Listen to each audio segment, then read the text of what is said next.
Motivation always shows up loud, then quietly leaves right when it matters most. Almost everyone has felt it. The fire that burns bright on Monday, then turns to ash by Thursday. People blame themselves, thinking they are lazy or broken. But the truth is stranger. The people who do hard things every day are not feeling some endless surge of motivation. They feel nothing, and they move anyway. There is a real science behind this, built by researchers who spent decades studying how humans actually change. So how do they keep going when the feeling is gone? The first mistake is believing motivation was ever supposed to be the engine. Motivation is an emotion. Like every emotion, it rises and falls with sleep, mood, weather, and 100 things nobody controls. B.J. Fogg, who studies behavior at Stanford, spent years watching how people succeed and fail at change. He found that waiting to feel motivated is one of the surest ways to fail. It is a wave, not a foundation. Fogg built a simple model. Any action happens when three things meet at once: motivation, ability, and a prompt to do it now. When motivation is high, even a hard task gets done, but it never stays high for long. So Fogg flipped the problem. Instead of pumping up the feeling, he made the action smaller until almost no motivation was needed. He called this tiny habits. Floss 1 tooth. Do 2 push-ups. The task becomes so small that a low mood cannot stop it. The goal was not 2 push-ups. It was to do them even on the worst day, with no sleep and no fire. Once the action is that small, it survives the bad days, and the bad days decide everything. That is the secret hiding in plain sight. The answer was never to feel more. It was to need less feeling. Which raises a harder question. If willpower carries people through the hard parts, does it ever run out? For years, scientists believed willpower was a fuel tank that could be drained dry. Roy Baumeister ran famous experiments in the 1990s. In one, people asked to resist warm cookies and eat radishes instead later gave up faster on a hard puzzle than those who had resisted nothing. Baumeister called this ego depletion. Self-control is like a muscle that gets tired, and once spent, a person caves. For a long time this idea ruled. But honesty matters here.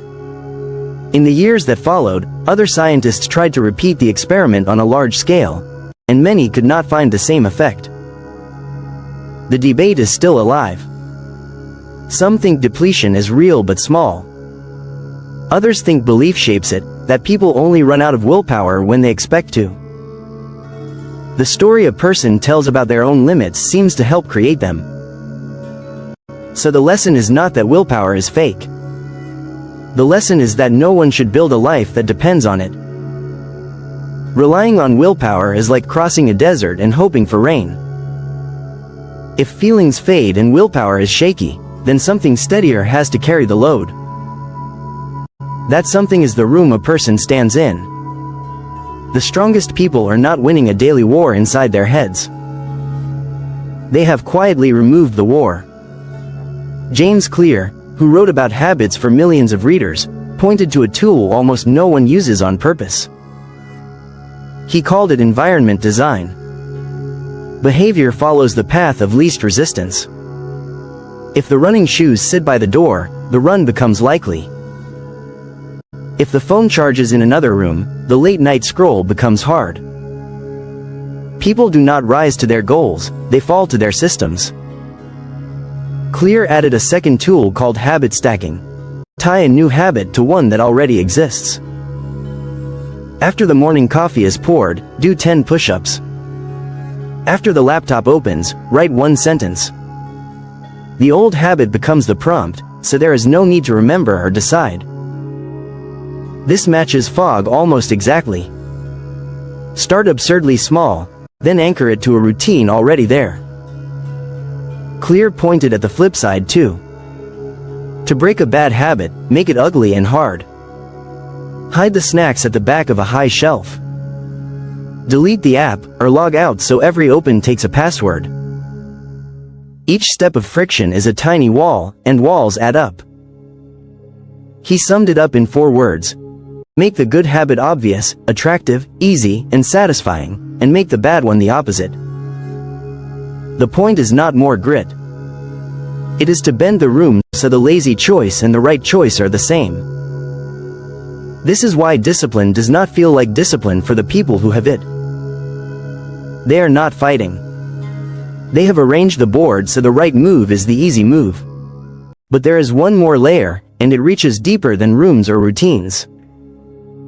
It reaches into who a person believes they are. The final shift is the one that makes everything else stick, and it has almost nothing to do with goals. There is a famous study from the 1960s by Walter Mischel, often called the Marshmallow test. Young children were offered 1 treat now or 2 if they could wait alone in a room. The ones who waited were not gritting their teeth in agony. They found ways to distract themselves. They covered their eyes, turned away, or sang songs, changing the situation instead of fighting the urge. Years later, follow-up studies suggested the test measured far more than willpower.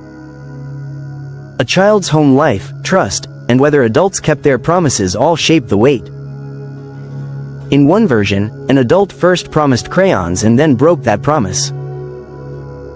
The children just let down waited far less time, and who could blame them? A hungry child who had learned that treats sometimes vanish was being smart, not weak, by grabbing the one in front of them. Discipline is not a fixed gift handed out at birth.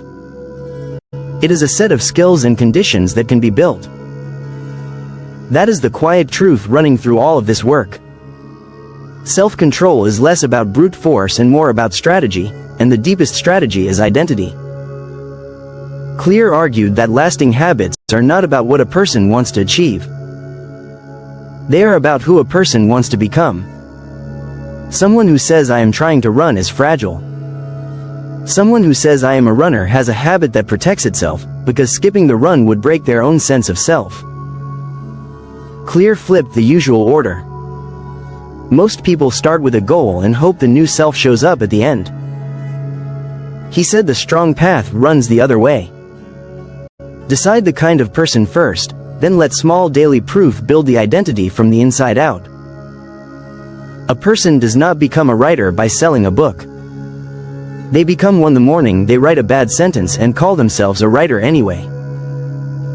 Each tiny action is evidence, and the brain believes evidence far more than promises. Miss once and nothing breaks.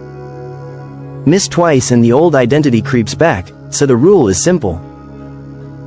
Never miss the same habit 2 days in a row. Every small action is a vote.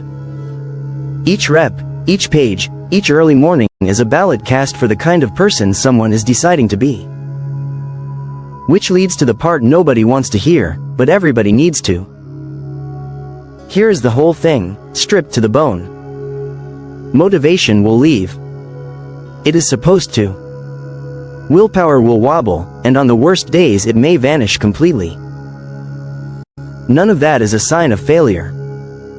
It is just being human. The people who build unbreakable discipline made peace with that long ago. They stopped waiting to feel ready. They made the habit small enough to do while feeling nothing. They shaped the room so the right thing was the easy thing.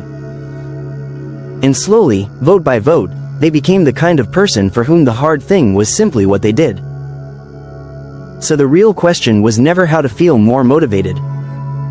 It was how to need the feeling less.